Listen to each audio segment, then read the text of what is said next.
Hello ladies and gentlemen, my name is Andrew or Stalli111 and welcome to Stalli's Teabreak.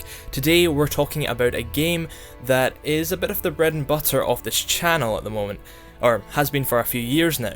It's Kingdom Come Deliverance, and we have a very special guest. He is the man who keeps on climbing up the ladder at Warhorse Studios. Who knows, in a couple of years he might be the boss there. No idea.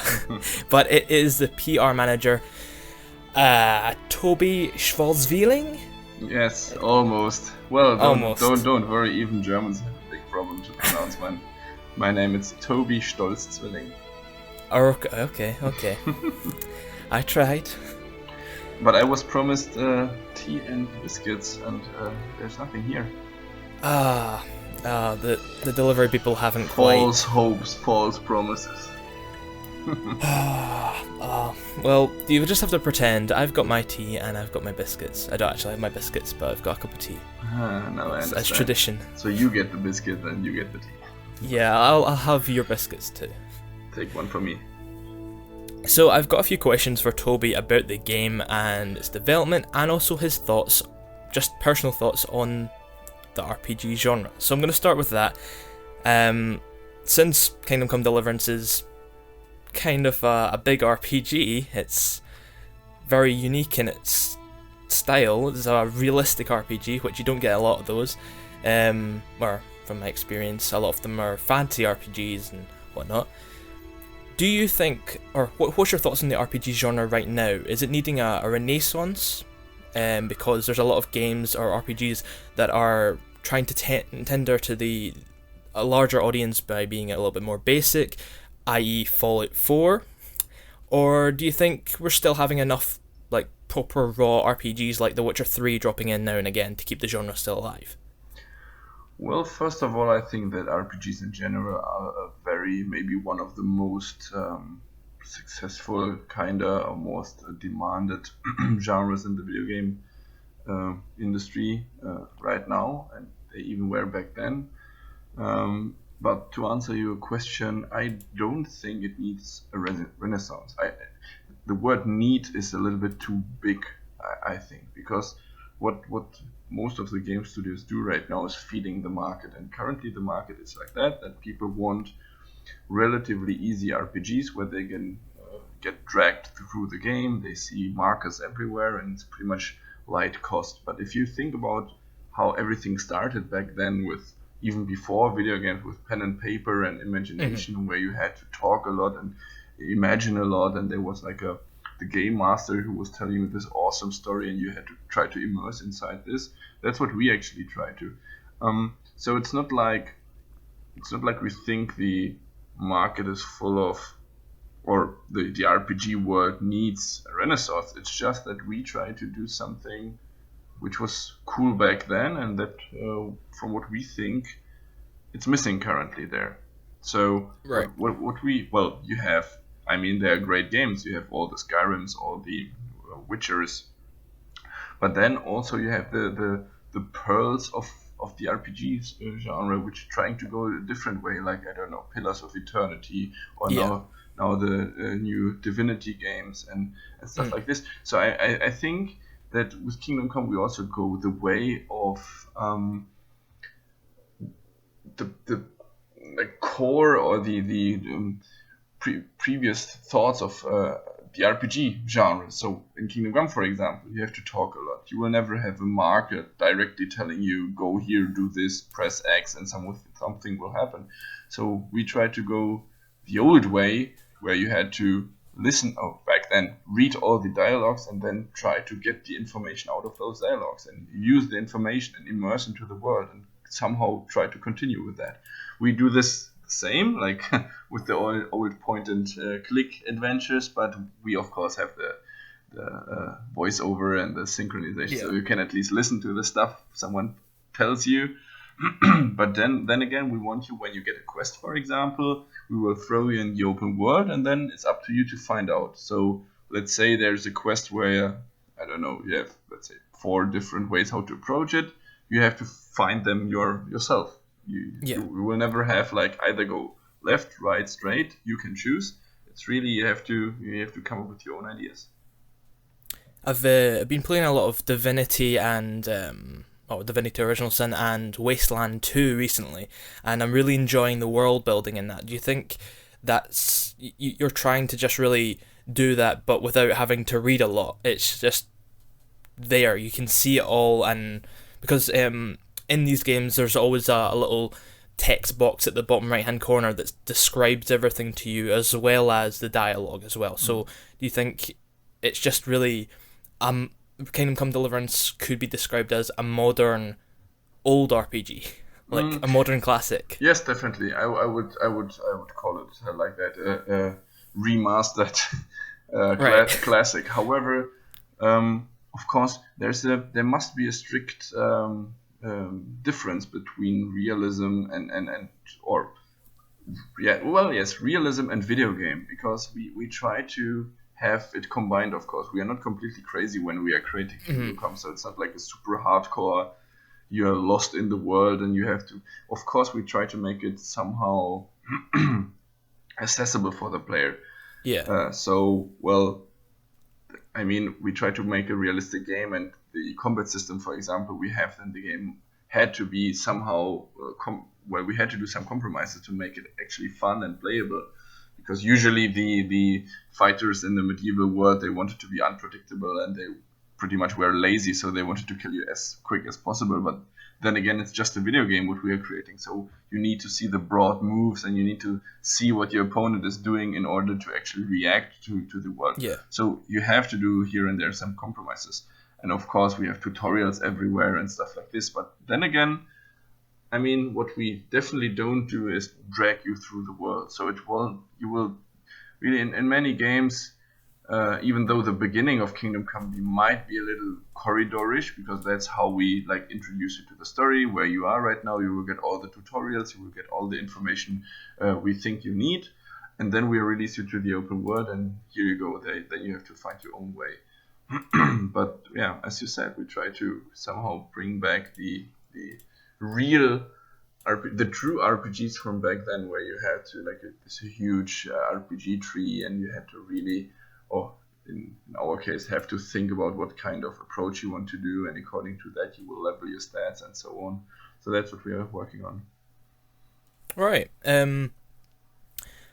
So there has been a few comments on just when you're talking about the combat system, about how it's got quite a large difficulty curve, I guess. Do you think there's going to be a lot of people online once the game releases, February 13th? Mm-hmm. Do you think there's going to be a lot of people saying or comparing it to Dark Souls a little bit because there's a difficult combat in that, or do you think it's just a totally different boat? Nah, I think it's completely different. If you Yeah. just compare difficulty, then you can also say the Kingdom Come combat is as hard as Cuphead, the game Yeah. trying to survive. So difficulty per se is nothing you can really like compare. But Right. if you want to have like because the combat system we have is so different from the closest I think kind of For Honor, but only because you have the directional blocking in there. But that's the only thing I see somehow comparable. But then again, the combat there is completely different. So, yes, Kingdom Come will have a tough combat, but I think, and I'm pretty convinced about that it's very easy to learn, because you pretty much have only stab and slash, which you need. If you don't want to do directional attacking, you don't have to, because the system will do it automatically. If you slash twice, let's say you start from the top, this sword will stay on the bottom after your first slice, and then if you hit the slash button again, it will go up again. So you don't have to aim if you don't want to. But then again, and that's where what we talked about, the real RPG feeling comes into. If you think that Henry, the one who you or the protagonist of the game, if you think that he should be a super swordsman and really skilled, then you have to invest your time into the combat system. Then you have to get better in the RPG stats. You have to get faster, better in blocking, and so on. But then also you have to get better with your own fingers. So if you want to simulate kind of that Henry is becoming a master swordsman, then you have all the freedom to do it by actually learning it real life kind of. Much like real life, yeah. In the game. And to to make it more visible in the video game, in Kingdom Come, I mean, is when you level up the sword fighting. One thing is that you get faster and so on, and the blocking windows where you can perform special blocking combos and so on will be a little longer, so you have like more time to do stuff. But then again, we will also give you a huge list of perks, and the perks in the fighting system are combos, which are pretty deadly, like throwing the guy on the ground, pommel strikes, face slashes, and these kind of stuff. They are pretty hard to execute, but then again, if you take your time and like use the sword fighting, for example, more efficiently, then you will be able to use them, and then you will be a much harder opponent for your opponents. But it's only for those who are interested to play the game in the more, let's say, aggressive way. You don't have to fight if you don't want to. Yeah, play however you want to play. If you're not an angry man, you don't want to go killing people. Exactly. I think there's a good combination of options for most of the playstyles which are common. So you can. This is what we meant back then on Kickstarter when we said play as a bard, play as a thief, play as a knight. We didn't mean a class system which is not there in the game. It's open development or open character progress, and you determine what kind of guy Henry will be. And since it's somehow, the leveling system in Kingdom Come is somehow like the Skyrim approach, where you only level the stuff you're actually doing, you can really, by your choices, will develop Henry a certain way. So yeah, the more you do something, the better you get in this particular thing. Just with you bringing up the bard, I remember that reading through all that was back in 2014 or something, but I can't remember hearing, can you actually play a lute or some sort of guitar? No, what we meant by this was more like the diplomatic way, going through with bribing, with your speech skill, with alcohol eventually, and so on. So this is like the way of the bard, kind of using your charm to go through dialogues and through quests, which is pretty interesting. That there are pretty violent quests which can be completely peaceful if you're good enough in your speech, and then you can talk your way out, which I think is pretty interesting. Yeah, something that I don't like Fallout 4 for is one of the main missions when you have to kill Kellogg. There's no way to be a pacifist in it, but I like RPGs that give you a choice in pretty much everything. You could play however you want, and I really hope Kingdom Come Deliverance delivers on that, and it sounds like it will, so I'm glad. Dan always keeps saying that, like our creative director keeps always saying that Kingdom Come Deliverance, that there's pretty much only one guy which needs to be killed, and he tries to find out a way how we can avoid this as well. So that's what he says. Right. Interesting. Well, that sounds challenging, but what would you say? I know you don't particularly do all the coding and whatnot, but you've been around the office all your time working there. What would you say is the most challenging aspect the team has had with Kingdom Come Deliverance, bar the polearm situation? I've spoken many a time about polearms. Anything else that's been particularly challenging? Well, Andrew, the problem in video game development is that every challenge you face, and you think it can't get worse, then there's the next challenge, and it's even worse than whoever predicted. So it's always something different. And I mean, when we released the alphas, it was a problem with the AI system, where different AI were just doing crazy stuff, and programming codes were strange. Then all of a sudden people started to fly. So this was a huge problem in the beginning. We solved this, and then we had the next problems. It was performance issues. I mean, when we had the beta, for example, it was we put everything in the game we could, and then we find out that even the strongest PCs are not capable of that. So we had to find out where we can optimize the game, which already is solved as well. So we grow with our challenges. So it's hard to pinpoint which was like the biggest of all challenges.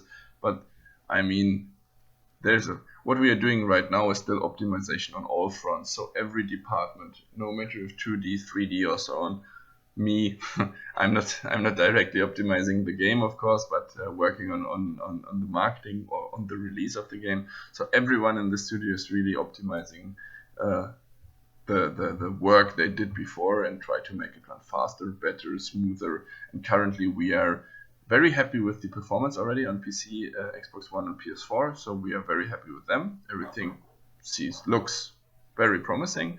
And currently we are on bug fixing. So, do you think on PlayStation 4 and Xbox One you're gonna, on final release, have 60 frames per second, or is it gonna be 30? Well, we have to see this. Currently, we already run 30-ish, 40-ish, and we showed it on the business booth on the press booth on E3 and Gamescom. So media was already able to play it, and they were happy with the performance. And of course, as we speak, we are working on that. So we'll see where we go. But yeah, I would also try to stay realistic, and I see it in the 40-ish, 30-ish, 50-ish. It really depends. Right. PlayStation 4 Pro, of course, is a little better than the regular one. The same for Xbox X, Xbox One X, and so on. We have to see. This is something I personally can't predict yet.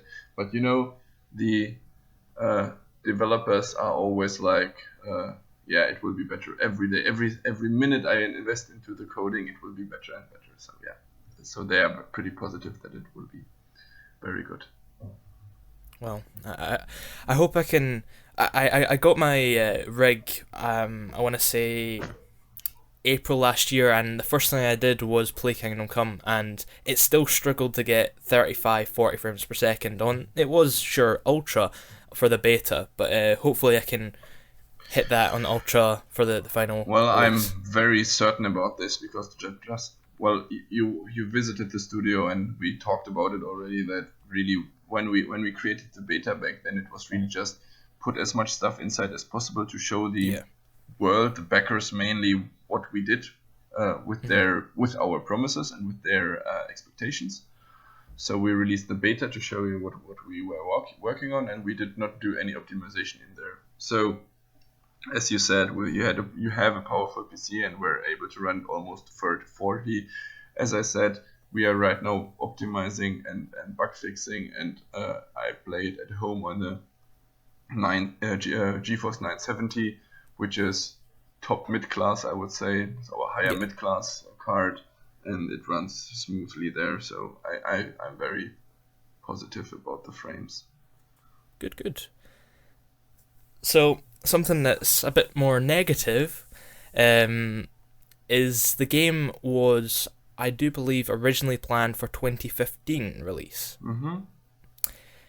What exactly changed during the production to force this extension, or was it just the sort of redraft? I remember hearing that there was sort of had to build the game from the ground up, but wasn't that in early 2014? I could be wrong with my dates. No, you're right. That. I mean, the Warhorse Studios was founded in 2011, and we created prototypes to pitch the game to publishers and so on. However, this was unfortunately unsuccessful. Then we found an investor in 2014, so you see 3 years later, and he said, let's do Kickstarter to have a proof that there is a business case that people wanted and so on. And after the successful Kickstarter in February 2014, we pretty much started with the real development. So that was when we, of course, had to throw away the prototypes because it was just prototypes, and then we started with the real development. However, on Kickstarter, we were Kickstartering for Kingdom Come Act 1. And that's when we thought back then that we are going to split the game into 3 parts. However, with the feedback of the community, with what we learned from them and what we showed them, we realized pretty quickly that it doesn't make any sense to have Kingdom Come Act 1 because it would be just not a waste of time, but still, who would like to have this small part of game? So we said, okay, let's forget about Act 1, 2, 3. Let's do one big Kingdom Come game because we pretty quickly found out that we are already adding way more stuff than actually that we added way more stuff than we wanted into Act 1, what we called it Act 1 back then. So as you see, we had to reshuffle this, and we thought, when we reshuffled it, of course, it took more time. But then again, there are also other problems. I mean, you asked me about the challenges or the biggest bugs and stuff we had in the game. The same goes for predictions. I mean, we have, of course, gaming veterans here, developer veterans here in the game who worked on many games before, but still, you come up with ideas, you come up with features, with stuff you think will take you, for example, 6 months and one guy, but then find out it will take 9 months, but 4 guys, because there were unexpected problems. It didn't work with another feature, or the CryEngine was not supporting it, and so on and so on and so on. So we just ran into difficulties and problems we had to cope with somehow and work with somehow. And whenever this happened, we tried to be very upfront and open with the community. So back then we did every 2 months, I think we did those dev diaries on our YouTube channel, where we talked about all the wins and all the fails, or what we are working on right now, what's working good, what's working bad. And then all of a sudden, it was not 9 months what we thought on Kickstarter, but exactly 4 years. The successful Kickstarter was in February 2014, and the game will be released in February 2018, so it will be exactly 4 years of development. But then again, you see, for those who are following the development, they might think we do this forever, because we talk about the game, I present it on different stages, events, and so on. But they need people need to realize that almost every game of this scope takes so long. The difference only is that they usually announce it half a year before the game is released. We announce it because of Kickstarter, of course. We had to announce it from day one, and from day one we are open and talk about everything. Another tactic would be, of course, to say, okay, thank you for the money, and in 3 years we will say something. But we thought this is not what our fans want, this is not what we want. So, yeah, that was our approach. A game that hasn't done it quite so well would be Bannerlord, Mountain Blade 2 Bannerlord. They had, I think, a 10-month period without saying a single thing to their fans, which, sure, the game's been in development for a long time, but, you know, I quite like how you're doing the weekly torch thing, and even every couple of months you have your video updates, or you had video updates. So I feel like your strategy was very good. It kept the community involved, and the forums stayed active. And well, actually, when we had to postpone it and done out, I think it was 2 or 3 times. I'm not sure right now. However, we of course told it to the community and said, "Listen, guys, this happened, and now unfortunately we have to postpone." And I'm extremely happy and thankful that the feedback we got from this was 95% was like, take your time, no worries, everything is okay. And we are really glad about that, and really every single one here in the studio realizes what this happens, and realizes what the fans are like, how much they are supporting us. That's, we still think and believe that this is not a project we are doing it's not a Warhorse project only, it's really a Warhorse project combined with the community feedback. That's why we back then in the beta had the questionnaire, where we asked about all the different features in the game, if they like, dislike, what they think about it, and so on. So it's really, really a thing, and we are happy that they supported us up to the release date. Well, it's better to spend an extra couple of years to make the game good rather than releasing a mediocre shell of a game. Well, then again, you cannot develop the game forever. I mean, you have to. One thing is that in the beginning of development, the game, or the development in general, is passion driven, or motivation driven, or idea driven. That means that developers are coming and saying how about we do this? Oh, cool, let's do it. Or how about we do that? Okay, let's do it. But then there must be a point, or there is a point when marketing or sales step in and say, okay, now it has to be marketing or sales driven, which means that there are deadlines, you need to prepare the release, you need to get into the shops, and so on and so on. And then you have no time for crazy ideas anymore. So there's this combination of two. And yeah, so that's always maybe one of the hardest parts in video game development to say no, we cannot do this anymore, or we should not do this, or we have to scratch this in order to keep feature A, B in a better shape or something like this. And that's maybe the hardest part, and that's something the producers are doing, which is Martin Klima here. He's the one with the bad news when it says, okay, stop it. This is nothing we can do now.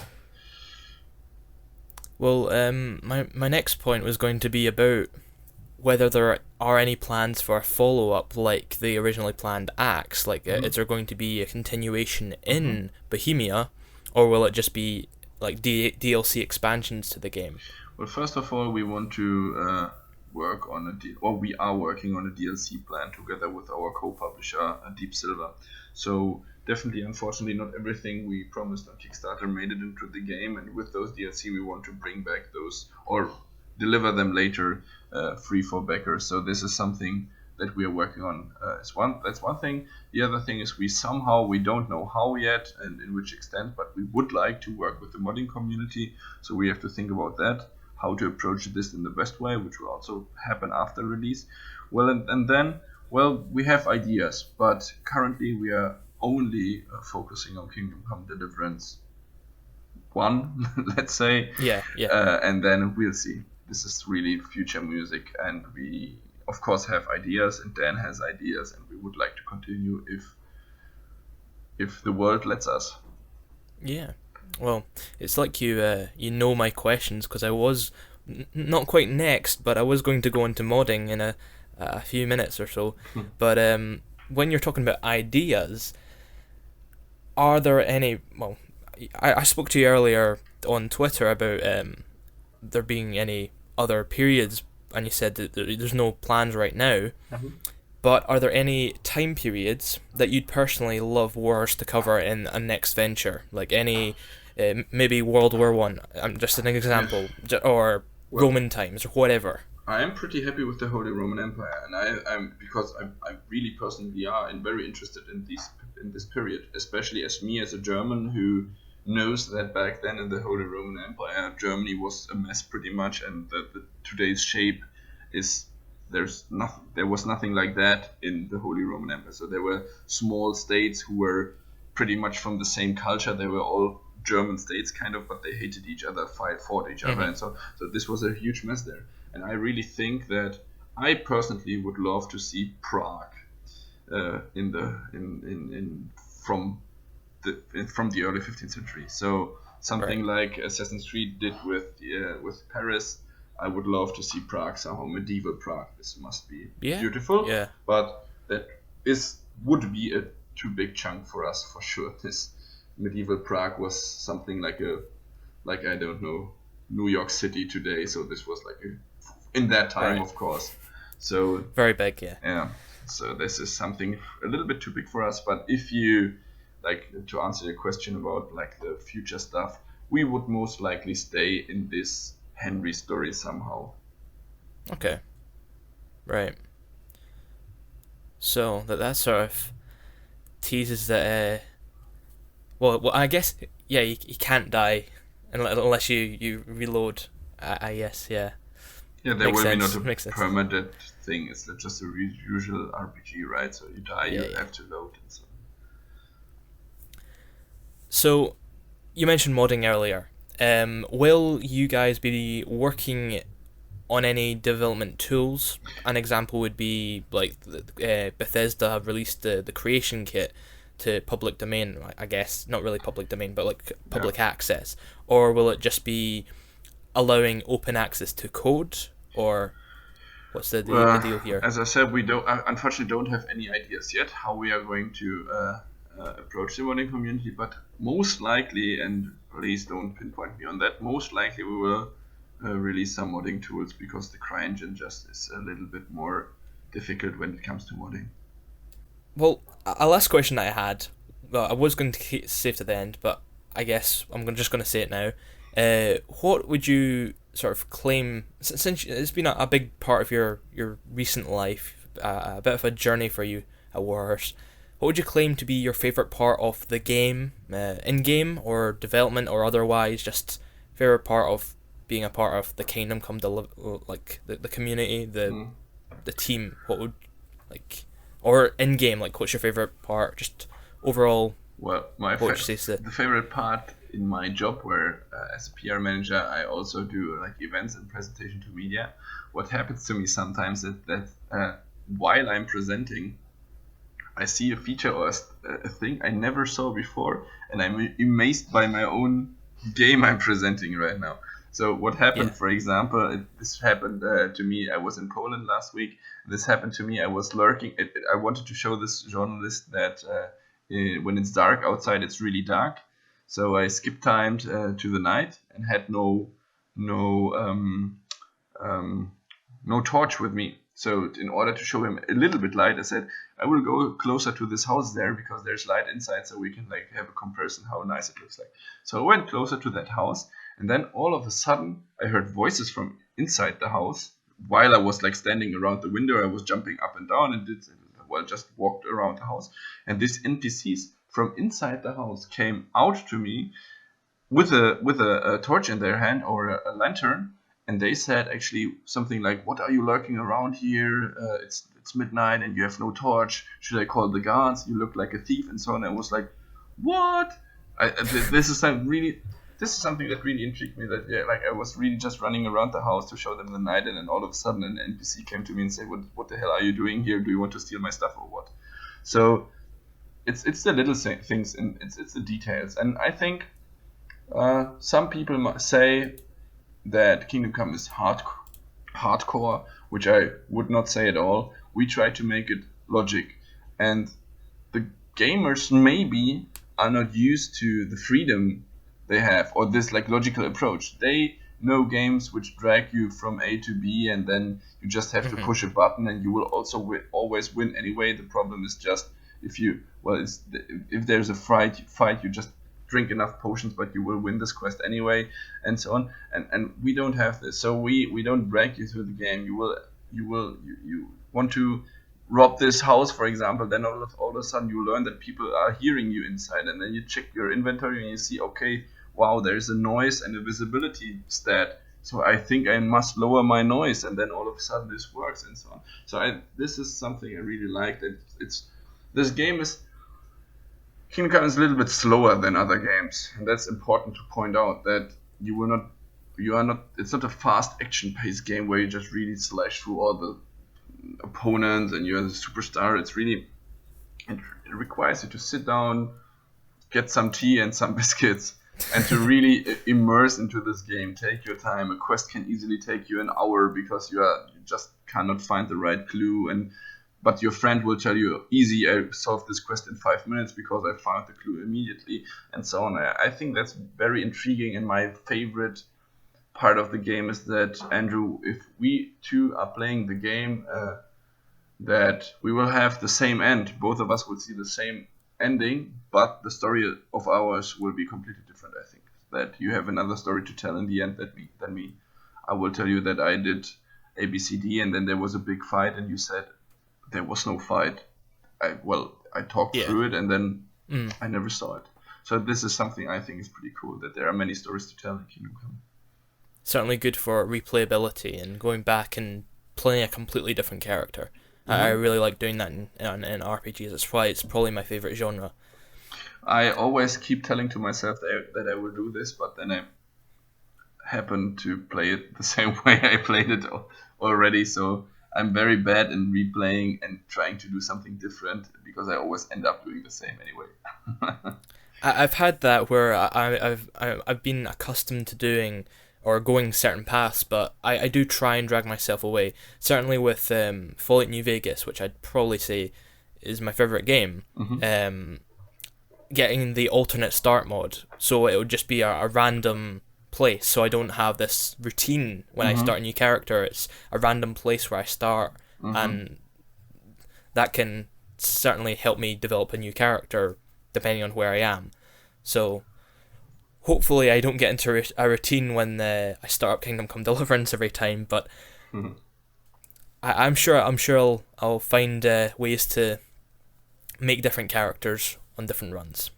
Well, at least you most of the quests, not all of them of course, but most of them will have several different approaches in there. So this is definitely something which is pretty interesting. And then you have a ton of perks and RPG stats which you will most likely not be able to unlock them all. So if you really try to solve the quest in a different way, you will automatically level different stats. If you want or don't want, well, you have to, because if you choose the speech level or speech way, then only your speech will grow.